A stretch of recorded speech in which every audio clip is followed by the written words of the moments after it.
right. So the other day, I had somebody mention to me something that I'm kind of getting used to, a complaint that I'm I'm so positive and I'm so love and light and that what I teach is very dangerous because I'm teaching people to deny their darkness.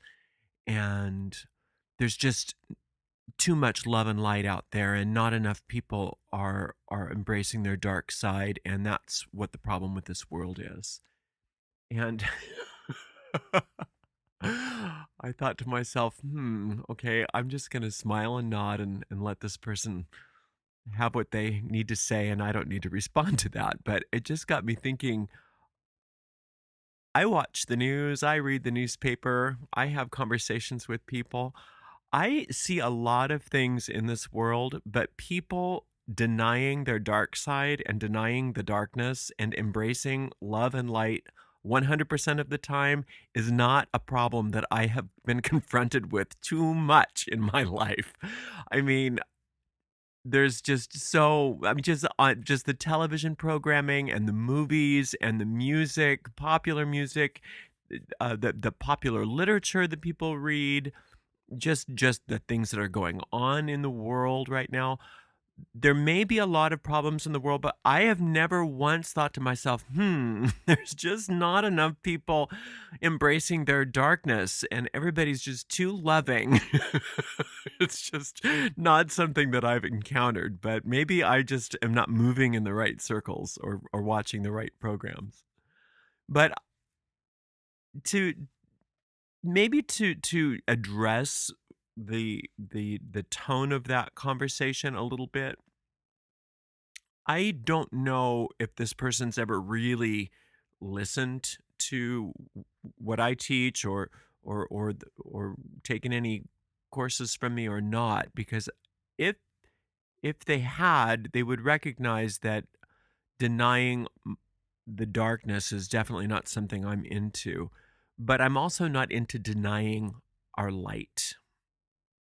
Investigating what's not working, investigating our depression, investigating our grief, investigating and being impressed with our our darker passions and our angers and our frustrations. Those are things that I definitely don't recommend that we dwell on, just because of the the way that the mind is set up to work. The way that the mind works is that what we contemplate is what expands. So if you sit and investigate and are impressed with too much of that, you tend to cycle through that kind of thing, and it's very difficult to pull yourself out of it. So definitely, I don't. I would agree with this person that I don't teach that we should dwell on the darkness. But at the same time, that doesn't mean that we should stick our heads in the sand and deny that we're angry, or deny that that we're depressed, or deny that we're grieving, or deny that there's problems in the world. I mean, you've got it. You got to look at everything head on. You got to look at everything straight in the face. But if you're coming from a perspective, if you are oriented yourself to perceive things from the perspective of power, then looking at the things that we are afraid of is something that's actually possible. But if we are feeling powerless in the face of so-called darkness, then we won't want to, or we won't feel equipped to look at things straight and head on, and we will feel overwhelmed by them, and we will continue to be run by them, if you will. We will continue to be at the mercy of our own fears and our own darknesses.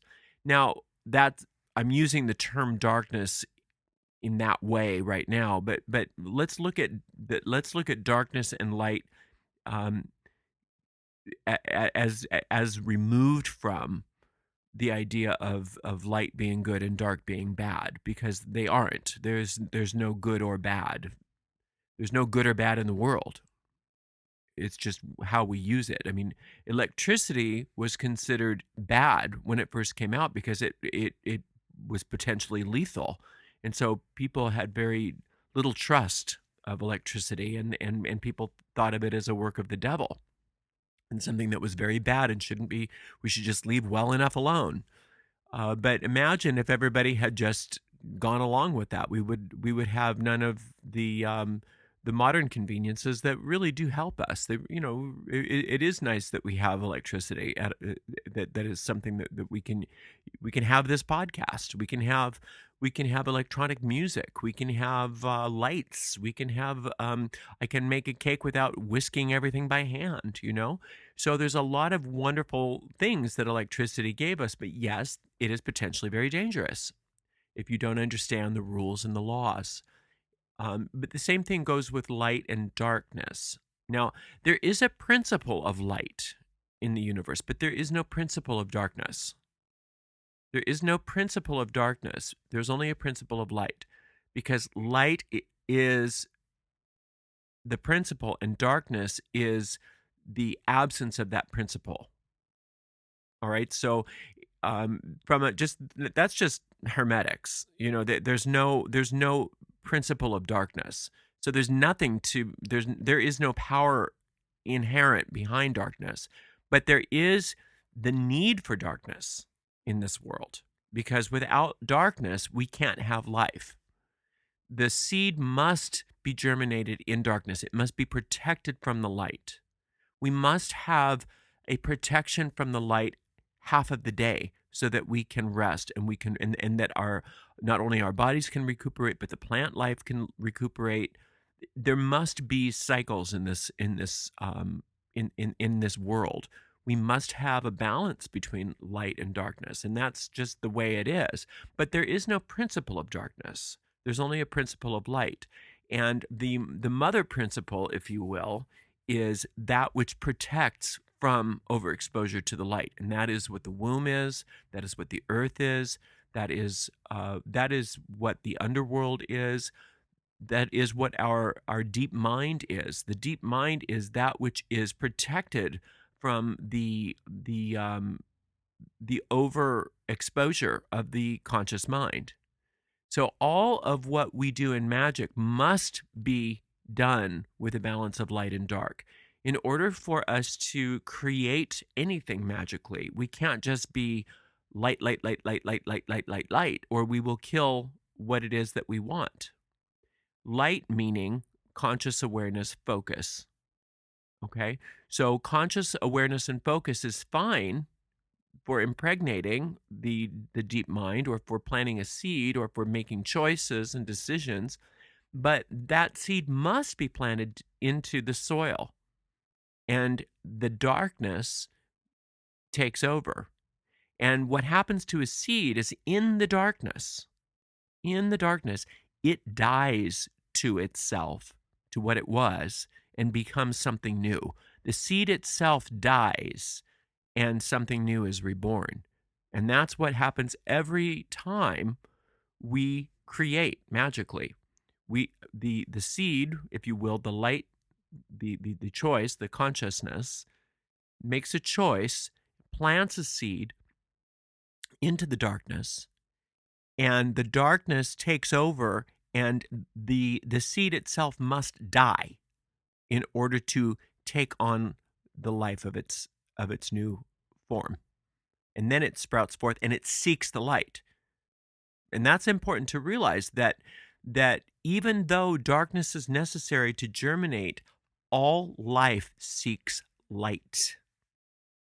The plants seek the light. They do not seek the darkness. And because of that, too much light can kill anything. Because of that, things are set up that we will get protection from that light during the nighttime. So our cycles are set up in order that we are not overexposed to the light. So you don't have to worry about being too much into love and light, that you're going to destroy your magic, because things are set up that you can't be. You can't be. You can't be 100% conscious and aware of something all the time. Try it. Give it a try. Think about think about what you want at the exclusion of all other thoughts 100% of the time, 24 hours a day. You can't do it. You can't even do it probably for 5 seconds because it's set up so that it needs to have a rest. Your mind needs to have a rest and go on to the next thing. So light and dark are constantly interplays. They're constantly something chiaroscuro, they call it in the vocal arts and in drawing. Shadow, light and dark, light and shadow. And so all reality in this three-dimensional world that we live in is a shadow world. It's shading of the light. That's what we're here to experience, is different shades and colors of the light. Okay, now let's talk about the other half of this person's issue, which is too much love. People just are too freaking loving. All they do is love and light and love and light, and they just don't embrace their dark side. Okay? Again, I haven't experienced that before. Just driving down the street, I don't experience people being really loving to one another as we are in our cars. But let's look at what love is. Okay? Love is, how we define it in my tradition, a relaxation or a peacefulness wherein we seek to connect and we seek to relieve any suffering or pain. So that's what our definition of love is. So love is peace or absence of tension with the desire attached to love is to connect and to relieve any suffering or pain. Okay? So I don't know why that would cause people's lives to become more problematic or the world to become a worse place if people were embracing love too much. Maybe this person's definition of love is different. And maybe she's talking about these people also that are that talk a good line about love and light and love and light and love and light and love and light and are afraid to even look at any darkness in the world. You know, that can be annoying. That is irritating. But those people aren't love and light. Those people are neurotic. That's different. Somebody that is very loving is not going to tell you don't be depressed. They're not going to tell you don't be afraid. They're not going to tell you don't think a negative thought. Instead, what they're going to do is they're going to be peaceful in your presence. They are going to want to connect with you, and they are going to seek to do whatever it is to legitimately relieve your pain. And you don't relieve somebody's pain by making them wrong and telling them, no, don't think that, don't feel that. What you do from the perspective of the Hermetic law of polarity is you add something from the other side of the polarity of whatever it is that someone's experiencing. So if somebody's experiencing fear, the opposite of fear, the opposite pole of on that from fear would be love. So they would then seek to add a loving energy or add a loving thought into the mix. Because what happens in the law of polarity is if somebody's if somebody is too unbalanced on one side of the pole, you don't try to you don't tell them to deny that experience, because all that does is give more attention to that side of the pole. You instead, you just gently move into the other pole and you add something on, you just put something beside whatever they're experiencing. If they're experiencing tension, then it's your job to be more relaxed in their presence. And you don't have to tell them anything. You don't have to do anything. You definitely don't make them wrong, or you don't attack them for what they're experiencing. You are compassionate and you are relaxed and you are loving. And sometimes that means letting them go through whatever they're going through, just letting them vent or letting them cry or letting them whatever. You know, you just sit there with them but you don't get caught up in it. You don't necessarily agree with it. You don't dwell on it. You just silently bless the situation, right? So people that are truly being loving oftentimes do so, I would say mostly they do it incognito. They're not making a show of their lovingness. It's something that's very silent and very secretive because it has more power that way. Remember, anything that we make secret, we make sacred. And that's why we have to be careful. It's not that there's this there's this sort of pop psychology that says you are as sick as your secrets, therefore you may not have secrets. And so from that point of view, we have people just regurgitating all kinds of stuff that we don't need to hear, that are being very quote honest, and it's annoying. Sometimes I was always taught silence is golden. We don't need to hear your secrets. Okay. Now, what I will agree with from that perspective is you've got to be careful of what you keep secret, because what you're keeping secret, you're harboring. You're creating a harbor. What's a harbor? A harbor is a place of safety from the sea, right? That's a harbor. So when you harbor something, you're keeping it safe. So our secrets, that which we are keeping safe, we are making sacred, we give them power. And the more power you give something, the more likely it is to show up in your life.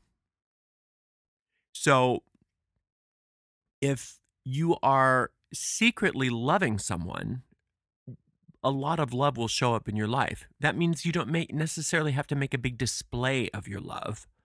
In fact, it's more powerful if you love them silently. You don't tell them what you're doing. You don't tell them that you're blessing them. You don't, definitely not like in a situation where there's somebody there that doesn't know you well enough to hear, oh, I'm secretly blessing and loving you. I love you very much. Like your boss or something like that. But that doesn't mean that you don't do it. So let's take that for instance. Say your boss is having a meltdown. And then all the employees are bitching and moaning behind your boss's back about how, inappropriate that is, and they're getting all worked up. What's going to give a change to the situation? You dwelling on the negativity and getting into all of the negative behind his back talk with the other employees, or removing yourself at least emotionally from the situation, taking a few deep breaths and silently blessing the situation and sending the boss some love. Silently blessing and sending the boss some love. Which does the boss need more?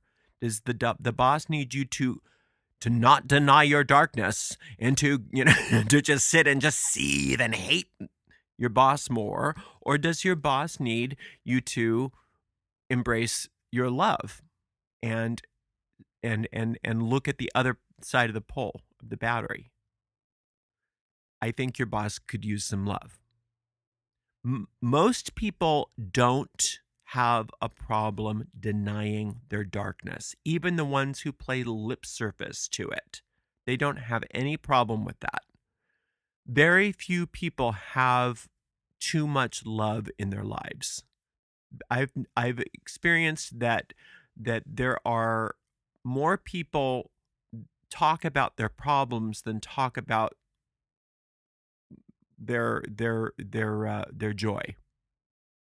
Most people's expressions facial expressions are that of grief and worry than of bliss when I walk around.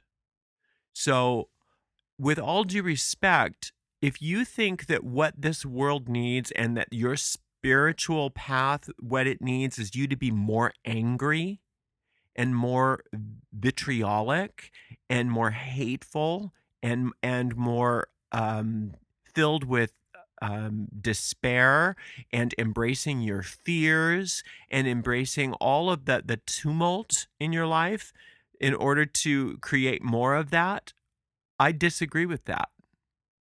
But I do agree that those things need to be addressed head on, that those things do need to be faced. But once what do you face them with? You face them armed with the sword of love and armed with the sword of light and compassion and truth. That will always dispel. I don't care how much, quote, darkness there is in the world. There is no principle of darkness. If you turn light on, darkness cannot exist.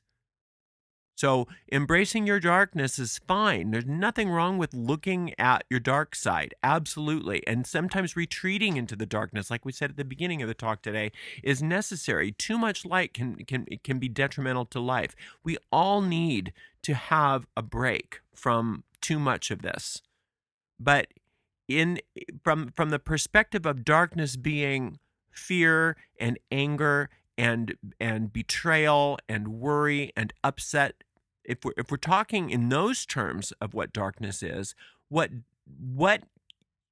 you need is to turn on a light or light a candle to dispel the darkness, but you're not really dispelling it because there's nothing to dispel. You are just turning your mind toward the principle, and the principle is that of light. You can't embrace the principle of darkness because it doesn't exist. If it did exist, it wouldn't be destroyed in the presence of light. It couldn't be. There can't be a fight between light and darkness because there's nothing to fight against. Darkness is a protection of light from light on one side, on a healthy side, and it's the suppression or the ignorance of light on an unhealthy side. But light is the only principle. There is no principle of darkness. There's really no principle of fear. There's no principle of hatred. There's no principle of poverty. Those things don't exist in principle. They only exist in, I'm not saying they don't exist. Absolutely, they exist in three-dimensional reality. We see them every day. But you don't fight poverty by fighting poverty. You fight poverty by turning on the abundance, by turning on prosperity, by turning on the light. You don't fight hatred by hating hatred. You address hatred by turning on the love and the compassion. You don't fight tension by getting tense about it. You recognize that peace is the absence of tension, meaning that tension is not a true principle, because you can let go of tension to the point of having absolute peace, but you can't let go of peace. You can only squelch peace by getting tense, by turning away from it. Peace is something that's a constant. Tension is something that we try to add to it. Okay? So in our own three-dimensional reality, I'm not telling you that those things don't exist. Don't get me wrong. I'm not one of those people that says, that it's all an illusion, so what does it matter? But I am saying that the way to address those things in three-dimensional reality is to recognize hermetically what are the principles involved, because there is no principle that opposes the principle. That does not exist. There's no principle of tension. There's no principle of poverty. There's no principle of darkness. There's no principle of hatred. Okay? There's no principle of terror. Okay? Those things are things that we ourselves are doing in three-dimensional reality to thwart the principles that underlie them. So the only way to address those things is not to meet them by the same consciousness which created them in the first place, which is from a point of view of error. So the error of hatred is that you're denying the existence of the principle of love, which is the truth. So hatred is the squelching of the principle of love. You cannot let go of hatred by hating it. So if the principle of love is an absence of tension, or the principle of peace and the principle of compassion, right, which we talked about before, wanting to connect and wanting to relieve any pain, and it's done within the presence of peace. Okay, the opposite of those things would be tension, which we've discovered is not a real principle, right? It's not a principle unto itself. It's only the squelching of a principle, and there's no principle of hatred. So if the principle of love is to be at peace, and the desire to connect, and the desire to relieve pain, the only way to create a principle of hatred would be to put those things on their inverse, which would be to have tension, to have the desire to cause pain, and to have the desire to disconnect.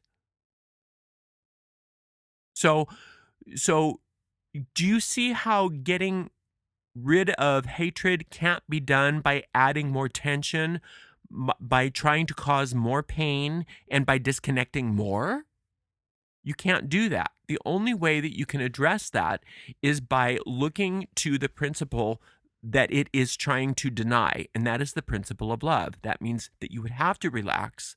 You would have to find the desire to connect, and find the desire to relieve the pain. The principle of love is literally the fiercest and most powerful principle in the world, because by the way I'm defining it, it literally can do anything. If somebody's broke and they're on the streets, right? What they need is more love. Of course they need money. Absolutely they need money. But they need money as a form of love. They need compassion. They need to be able to be at peace, and they need to connect, and they need to have their pain relieved. And with somebody that's on the streets, that would be in the form of housing, in the form of education, in the form of employment, in the form of cash flow. But giving those things as isolated treatments, absent of love, it's going to be very temporary at best. Just giving somebody some money on the streets is nice, but what they really need is love. So if you're going to do that, if you're going to give somebody some money on the street, that's wonderful. But make sure that you do so from your heart, not from your pity, because they don't need your pity, they need your love. The terrorists in ISIL, I'm not condoning terrorism. I'm not condoning what they're doing. I think it's just atrocious. But we have to understand that no matter how awful it is, it's a squelching of the principle of love. It's not. We don't need more hatred in order to fix the problem with ISIL. We need more love and more light. Yes, we have to look at it square in the face. Yes, we have to be honest about it. Yes, we have to look at each and every aspect of what's going on there, as to where that came from, and what that's a symptom of. But we can't do that with fearlessness unless we are armed with love and light. So if you really think that love and light is namby-pamby and silly, and that it's just for fluff bunnies who don't, who aren't mature enough to handle the darkness, you don't know what love and light is. You don't know what those things are. You're ignorant to the fact that you don't even understand the principles that you are despising. Because love is very fierce, and it's a very, very difficult in this world to keep oneself focused on love and on compassion and on light in the midst of what's going on around us. But that is exactly what we are called to do. And that is exactly what is necessary in this time more than ever, is that we need to allow ourselves to take the time every day to center ourselves within the principle of love, which is out of which we were all created, and which we are continually created, in which the universe is continually created, in order to face these issues, in order to not stick our heads in the sand, in order to be able to be very clear and very honest with ourselves and with each other as to the problems that we face every day.